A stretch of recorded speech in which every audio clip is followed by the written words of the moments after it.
Hi, everybody.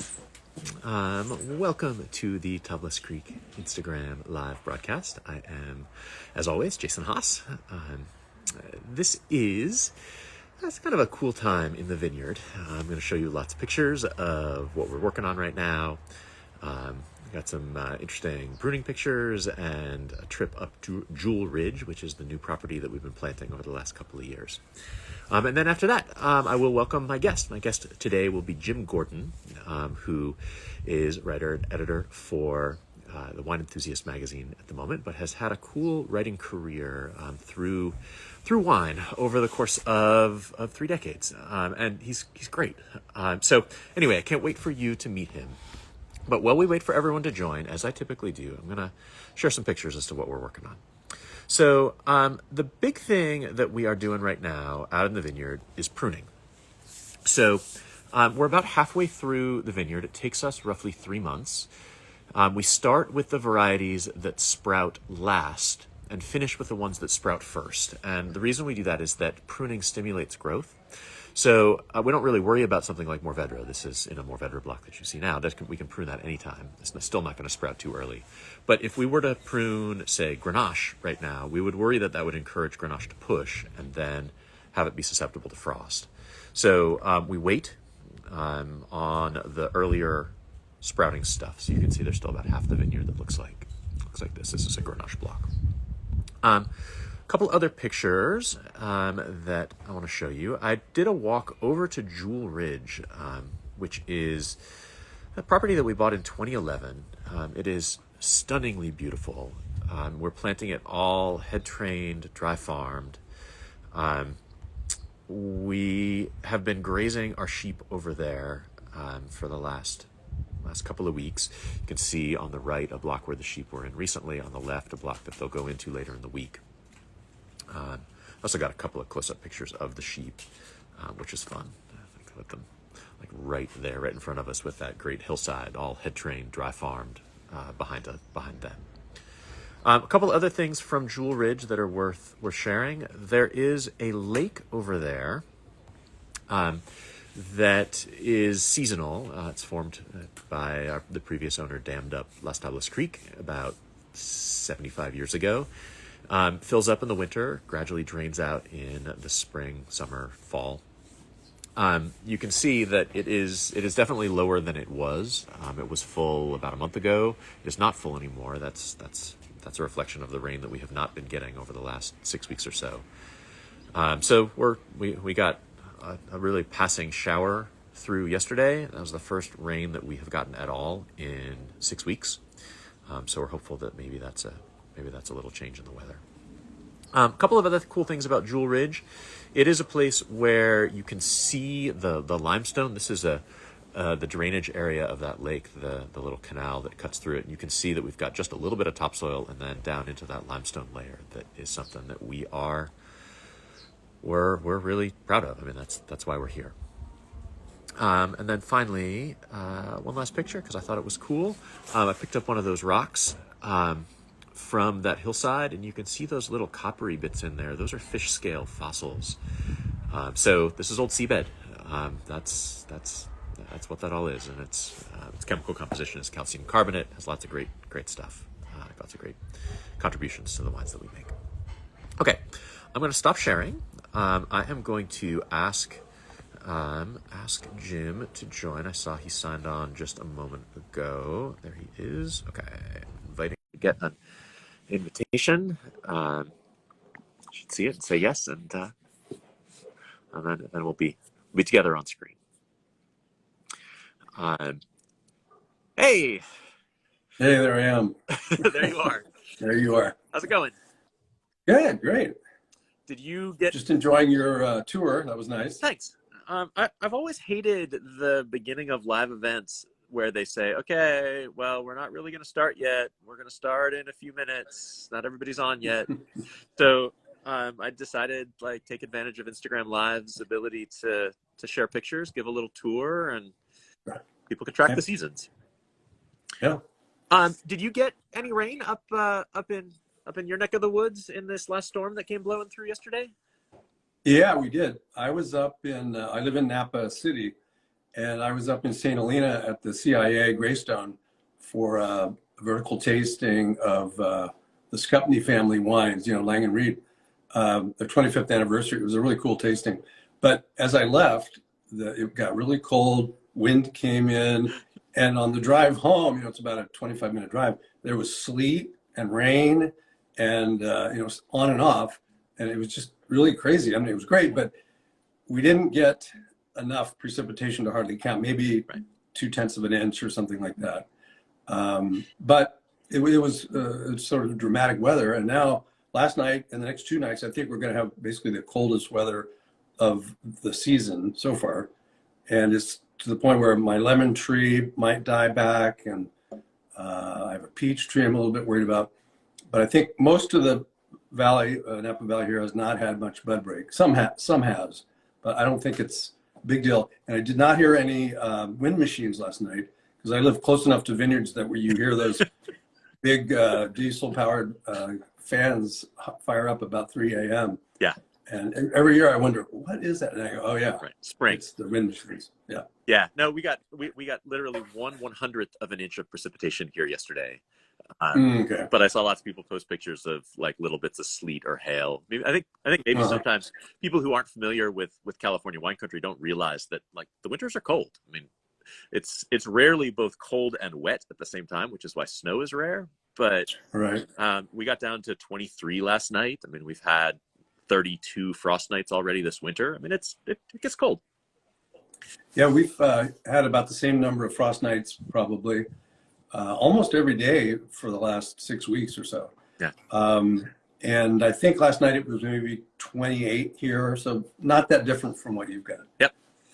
Cool. Okay. Well, we're sort of starting in the middle. Usually, I like to start by asking people to share kind of their path into the world of wine. Was this something that you knew you wanted to do when you were growing up, or when you were in college, or when did you come to wine, and how? Well, it was a coincidence. I didn't know I didn't head in this direction, but it was, I was a couple of years out of college. I'd been working at a newspaper in Ohio, where I grew up.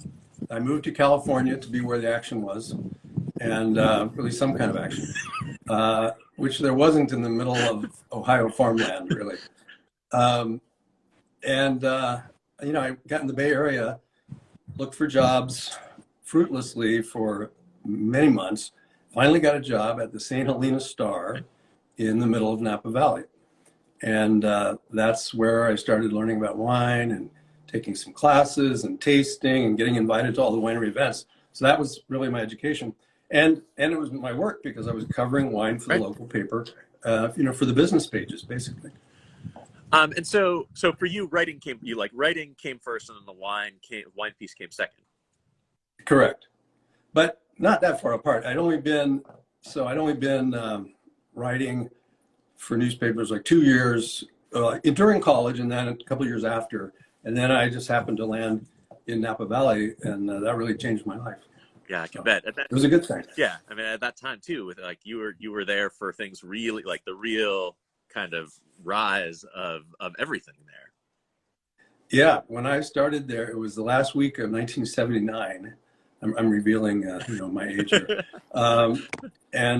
So I was there to late '84, so 5 years in the early '80s, and during that period, the town was transitioning from being almost any American town. There were 2 hotels that were basically flop houses where you could get a mattress on the floor for like $25 a night, and there was a Western Auto store right in the middle of downtown, and hardly any restaurants to speak of. And then by the time I left to move to San Francisco to work for Wine Spectator in '84, it was really catching on as a town, as a place to visit, even though there have been wineries there since the 1850s, 60s, and they were huge in Napa Valley in the 1870s and 1880s. Yeah. So there was always that history, but the boom had, the renaissance of winemaking there had started in the 60s and 70s, but it really didn't roll until the 80s, I want to say. Yep. So, so, so Wine Spectator was your next step from Uh-huh. Helena Star. What was that Hmm. like? Well, it was a very exciting opportunity, even though Wine Spectator was just it was a newspaper tabloid format then. Circulation was only about 15 or 20,000. So it wasn't that different than working for a small newspaper, really, except I was moving to San Francisco and I was working for a magazine instead of a newspaper. So to me, that was like going to Hollywood or something. Um, so it was a big step up. And then I grew with the Spectator for almost 15 years. And by the time I left, we were like 250,000 circulation. So, 10 times growth. Yeah. Yeah. And then from there, because from there you sort of stepped out of the world of wine magazines for a little bit, right? Yeah. So, like many people, I got recruited away to join a .com. And in that was in 99, just in time for the bubble to be ready to Yep. burst. Uh, so that was a brief, like, year and a half with drinks.com, which I thought was a cool idea, but it was 20 years too soon, kind of. Right. Now there's a lot of, online wine retail, and they've worked it out, but it didn't work out at that time. And then, well, then I guess in brief, I was living on the East Coast then because Wine Spectator had moved a bunch of us there to make the editorial headquarters in New York. And I wanted to come back to California, and I eventually found a job at the little magazine called Appellation, based in Sonoma, and brought my family along, to some of their chagrin, you might say, and moved back to California and worked at that magazine for several years. And then after that, it was Wines and Vines and some freelancing. And then I got hooked up with Wine Enthusiast for my current job as contributing editor in 2014. Cool. And talk about the regions that you cover for Wine Enthusiast. Okay, I cover basically all of Northern California except for Napa and Sonoma. And I cover the California AVA type wines. So it's a lot of territory, but my territories range from, and we always split it up by AVA at the Wine Enthusiast, not by varietal. Right. Like each critic tastes all the wines of a county or a region, etc. So I have Mendocino County and Lake County, the Sierra Foothills whole region, Lodi, Livermore Valley, even some wineries in the East Bay, etc., Contra Costa County. Yeah. So it's a big territory. Yeah, for sure. Big territory and lots of different focuses. I mean, different focuses on varieties and styles. And I was going to ask you, actually, having done both, kind of dividing it up by variety, and dividing it up by region, like, what do you think are the kind of pluses and minuses of each of those approaches? I think the pluses are, for the writer, it's more interesting. I mean, you have more variety of things you taste instead of only tasting Cabernet Sauvignon and Chardonnay or something all year. Right. This, I do everything, like from Aglianico to Zinfandel, literally, and a lot of Pinot Noir, which is great, a lot of Rhone varieties, a lot of Chardonnay and Cabernet, basically big brands, California AVA. I cover almost all those. But so it's variety, and you get to know a region. You get to know your regions. Right. You see the people. It's kind of focused, and then when it all kind of accrues to help your ability to write occasional feature articles and newsy type things about the regions. I guess the deficit, or the disadvantage might be you don't see the whole spectrum of, let's say, California Chardonnay. So, or Syrah. I mean, I'm in a kind of restricted, so I don't know what the whole broad range of everything tastes like at one point. I just know what my territory tastes like. And it helps to have that broader perspective. And I get it from wines that I buy Right. or I go to tastings. Yeah. Not So like you I try to only keep, not like you only drink or taste the wines that you are right, responsible for reviewing. I think. right. But, I think this is a good way to work it. Yeah, I mean, there was a stretch where we were sending our wines to three different people at Wine Spectator because somebody did the whites and somebody else did the Mm. rosés and somebody else did the reds. And Yeah. like I think it makes it a little harder to have it all be in context for a specific winery. Uh, Yeah. so We would have the same thing with regions sometimes. I mean, I'm right, making it up, but maybe somebody like Patson Hall makes Pinot Noir from Anderson Valley, Mendocino, Sonoma, Napa, and Santa Lucia Highlands, maybe. So those would go to three different reviewers at Wine Enthusiast. right, So that's a little awkward because you'd want one person tasting your whole portfolio, ideally, if you're a winery, I think. cool.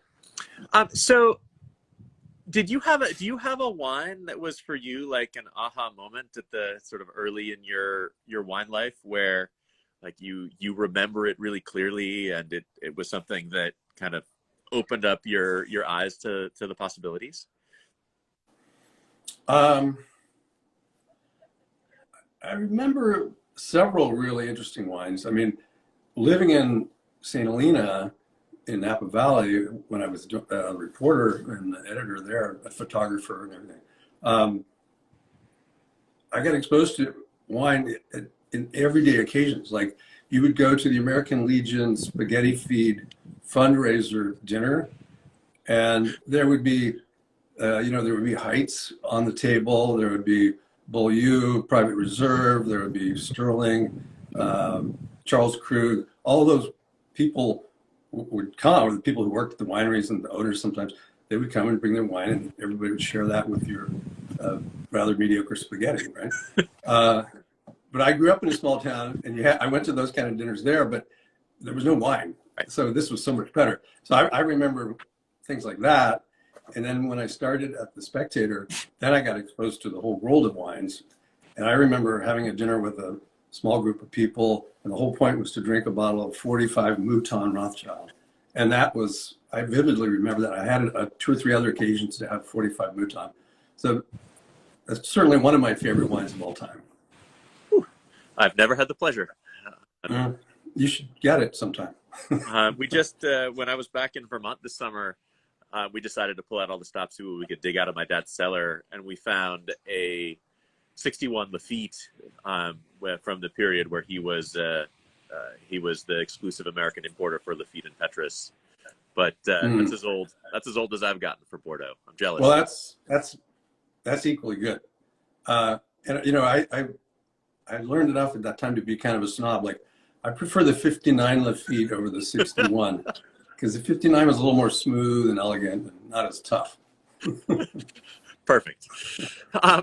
So stepping into the present day, what are the things that you see in the world of California wine, or not necessarily just California, but in the world of wine that you think are like really exciting or promising trends that you're excited to see play out, or that you think that people should pay maybe more attention to than they're currently paying?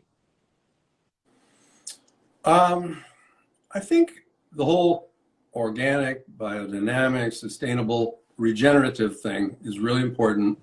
And a lot of people, everybody in the business or the industry talks about it. I'd love to have that land, more importantly, with consumers, so that they would understand that and embrace that. I think I was in a discussion recently where people were saying, winery folks were saying, the consumer is demanding organic and regenerative and stuff like that. And I said, I don't think the consumer's demanding it. But they pointed out it's more like consumer groups and nonprofit orgs and people like that are asking for it. And they're talking to the Walmarts and the Whole Foods and Target and getting those people to think along those lines. And then they're demanding that from wineries, which is great. I don't think it's really consumer driven, but it's working. But I would love to see that keep going. I know you guys are really leaders in regenerative. Yeah, it's interesting. I think there's sort of a disconnect there. I do think that consumers more and more want to know that, I mean, they like organic, they like the idea of biodynamic if they understand it. Mm-hmm. But the way that we're restricted from putting that information on the label based on the National Organic Program and the TTB's restriction not allowing you to use the word organic if you use sulfites in your winemaking, Mm-hmm. I feel like we've made it really opaque for a lot of the consumers to know. And so instead, everybody uses terms that are unprotected terms. So everyone says, oh yes, this is farmed sustainably, because like that doesn't trigger a review from the TTB. But the net result is Right. that like that becomes kind of meaningless because everybody's saying it, and there's no enforcement. So I do feel like it's going to be a really important frontier over the next 5 years or so, because I do think that there is real interest and demand on both the consumer and, as you mentioned, the retail level. But it's not being satisfied by the way that we're currently allowed to label things. That's true. We, like in our reviews for Wine Enthusiast, I'm making an effort to write into the tasting note whether it's organic grapes or I haven't been putting certified sustainable. Maybe I should be writing that in, but it's not in our it's not set up in our database. That's not a field that you fill that shows in the review when it's printed or posted. That's something I think we're working on. But yeah, I'd like that word to get out better for people to understand that more. Yeah. I mean, closely. it's that one of the other problems is that you have this whole gray area where you have lots of wineries who may be farming organically but not wanting to get the certification. What do you do with them?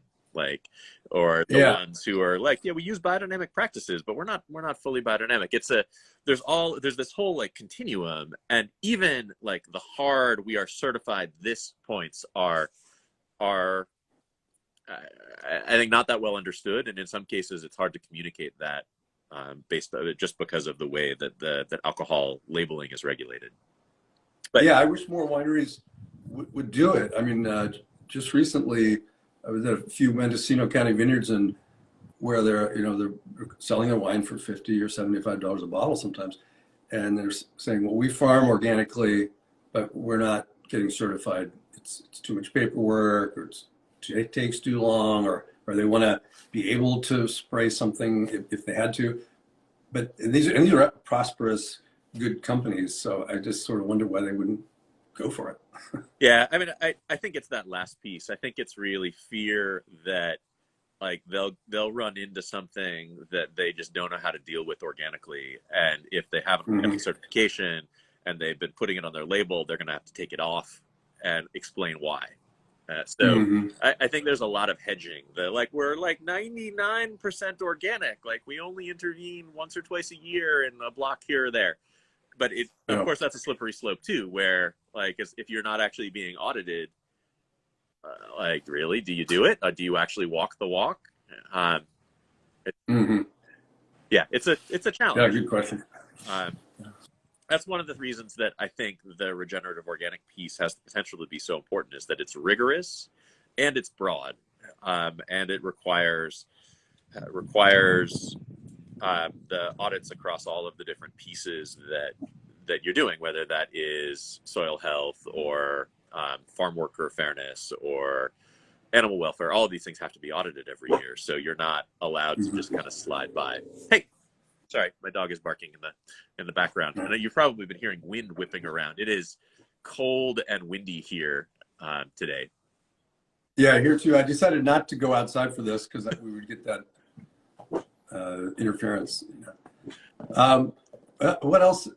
One thing I think it's happening is a number of regions that people don't really know about. The American public as a whole doesn't know much about the Sierra Foothills wineries or Mendocino wineries or Livermore wineries. They're making really good wine in all these places, and not everybody is, but there are really standout wines that are really under the radar and kind of sell to local visitors, vacationers or whatever, and to wine clubs, but they're hardly in any wine shops. I wish for those people that they would get a little more exposure, even though I think they're doing fine. In some of my places, like the Rhone varietals and the foothills, I think, are really outstanding. In Mendocino, you've got all these old vineyards, and they're doing interesting field blends of Carignan and Zinfandel and things like that. That not many people know about. I'd love to see some of those places get more credit for what they're doing, I guess. And that sort of reminds me, you have the kind of California fire country beat for the enthusiasts. Have you had to change the way that you work, or have you seen that there are lots of wineries who just are making fewer wines or skipping vintages? Like you got to be front and center on that. Yeah. Lake County Lake and Mendocino County have had fires. It seems like 8 out of the last 10 years. And it's almost like a constant battle. And then here in Napa in 2017 and 2020, both were really bad fire and smoke years. I do know that, like Napa Cabernet, there's a lot of 2020s that were not made, or were maybe sold off as bulk wine, et cetera, or grapes maybe weren't even picked. So that's a big thing that it wouldn't be time for the 20s to be released yet, but that'll be a really big thing for Napa winemakers. And we had people, I saw several Sierra Foothills wineries down here last fall looking for grapes because the vineyards that they usually get fruit from were impacted by the big fires that also hit Tahoe and that like the Sierras last fall. Yeah, it was true. A lot of vineyards did get affected, and some didn't. I think the wind blew basically from the west, and some of the more eastern vineyards, and it all depended on what ridge you were in or what valley or canyon you were in. I think it was spotty, but it was terrible. I mean, all those foothill, coastal hills, inland hills, those areas are the places the fires are the worst. I know I'm getting asked a lot. I was getting asked this a lot anyway, but it seems like in the last year or two, I'm getting asked a lot about sort of what pieces of climate change I'm particularly worried about for California wine. And it seems to me that the two biggest ones, I mean, people talk about temperature, but whatever. There's a large range of temperatures at which grapes are happy. But the two big ones are water and fire. And they're, of course, interrelated. But it feels to me like that's going to be a really big challenge for all of us anywhere in California wine country over coming years and decades. Yeah, it's coming together. More fires and more drought at the same time. It's really hard to get around that. It makes you question sometimes why I'm living here. It's so smoky so often in the summer, and there's no relief in sight. Climate change is real, and it's in a way the wine industry is a bit of a canary in the coal mine, I suppose, affected pretty vividly.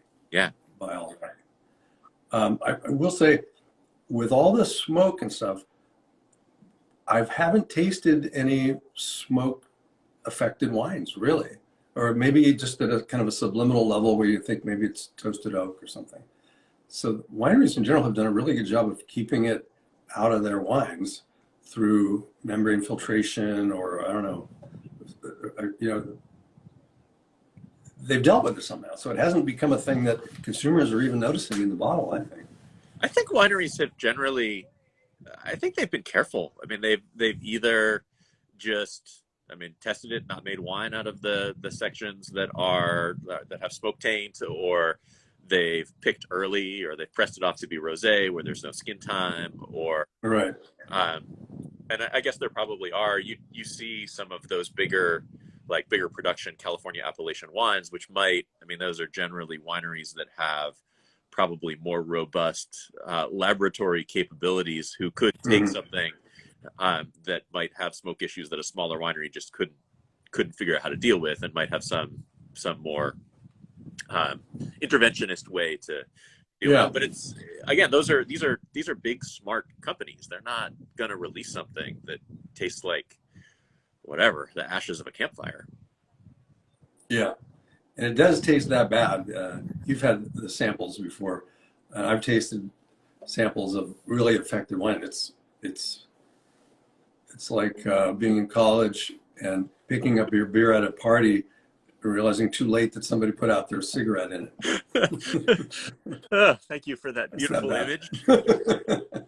Yeah, it is. It's. I mean, there are all levels of smoke issues, but yeah, the bad ones are horrible. I remember the first time I tried it, which was there was some fires up in, was that '08 that there were fires in Sonoma and Mendocino? It's like the first ones Yeah, that, like in the yeah, recent era. I had a few wines there that were like clearly people didn't know what to do about it, and it was yeah. unmistakable. And so, I kind of give credit to the wineries that have admitted they've made a smoke cuvee. They call it, the grilling red or something, and sell it and just like, okay, it's smoke affected, but it's not terrible. I mean, it doesn't all taste like my ashtray experience. Good. It can be not so bad. And so like some of the wines of Italy, I forget the name of the region, but around Pompeii, the wines have always tasted smoky and ashy, and those are like good comments in the tasting notes from that region. Right. Well, volcanic. Yeah. Okay, let's finish with something a little more cheerful. So you and I worked together on a panel at the recent Unified Wine and Grape Symposium, Right. and that was the first like in-person event of any size that, at least indoor event of any size, that I'd gotten to be a part of since before COVID. Mm-hmm. And then just this past weekend, we hosted the Rhone Rangers experience down here. I saw earlier Stacy Briscoe just sent in a comment because I guess she tuned in. She came down to moderate the seminar panel that we did. Yeah, I saw that. And we did a seminar and a lunch and an auction, and just the kind of level of joy and excitement that people have of being able to get back together and enjoy wine together was like wonderful. It was wonderful to be a part of. It was wonderful to see. Mm-hmm. Like, do you have other events that you're participating in coming up? Do you feel like that's like that we're going to go back to like pre-COVID normal for events? What's your take on that? I'm not scheduled. I don't have anything on my schedule right now that would be a big wine fair. But I'm planning to go to several of the county or sort of regional wine tasting competitions and be a judge. I'm doing that more in recent years because it's just fun.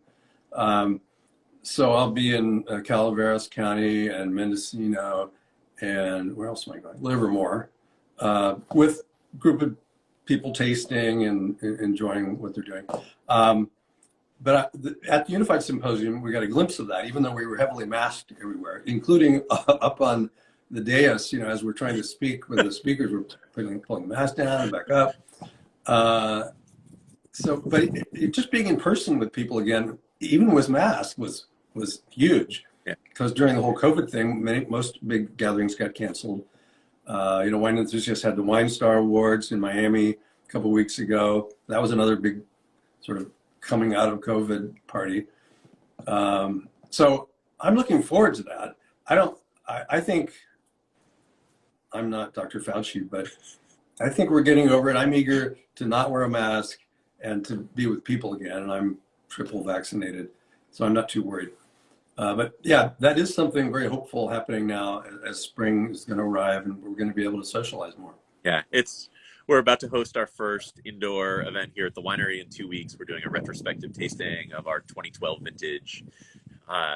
Again, and I think we're going to end up with this kind of fun hybrid of like the things that really are great to do in person, we'll do in person. And then we'll have supplements to those things like these sorts of conversations that can happen from anywhere. We're going to continue to do a virtual version of our wine club pickup party so that wine club members who might be in far-flung states or not able to join us can log on, and Neil, our winemaker, and I can talk about the wines and answer questions. And I think we'll end up with this landscape that's richer than what we had before, which involves some of the things that we've all learned to do over the last 2 years, and then the things that we're all super excited to get back to. Yeah, I just think like many professions and ways of life have been very changed by COVID, and some of it's for the better because we now know, and companies, employers now know that their people can work remotely and still get a lot of work done. So that's huge. Working on the vineyard and making the wine, you can't really do that remotely. Not yet. I mean, there are robots that go through the vineyard and all that, but we don't yet. We're not really. We don't yet have the self-driving tractor that I've seen advertised.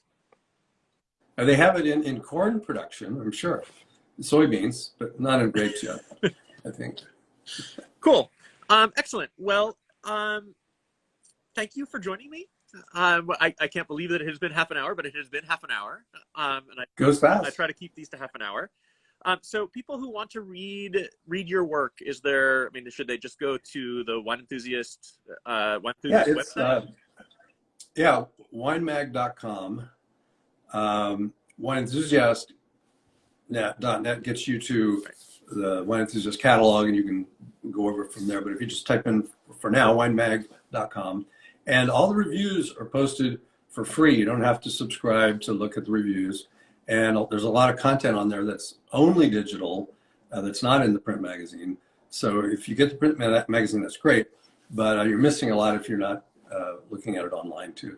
I think it's such an incredible service that the Wine Enthusiast is still not behind a paywall. I mean, the fact that all of those reviews and all of those articles, there's so much amazing content. And I mentioned this to Matt Kettman when he and I spoke, last year sometime. I think it's incredible, the depth of content and the depth of reviews and coverage that the Wine Enthusiast provides for free. Yeah, thanks. I agree. I mean, we have a whole big team of tasters, and we're covering the world, and we're just, like, in my case, I'm tasting all these regions of California that almost no other publications are doing in any depth. Yeah. They have a couple of wineries from Amador, and I'm tasting 80 wineries from Amador. So I think that's a very good thing, and it's great that it's available. It's just there; you can search it real easy. Cool, excellent. So again, thank you so much for joining me. All right, my pleasure. Everybody who joined, thank you for being here, spending a little time with Jim and with me.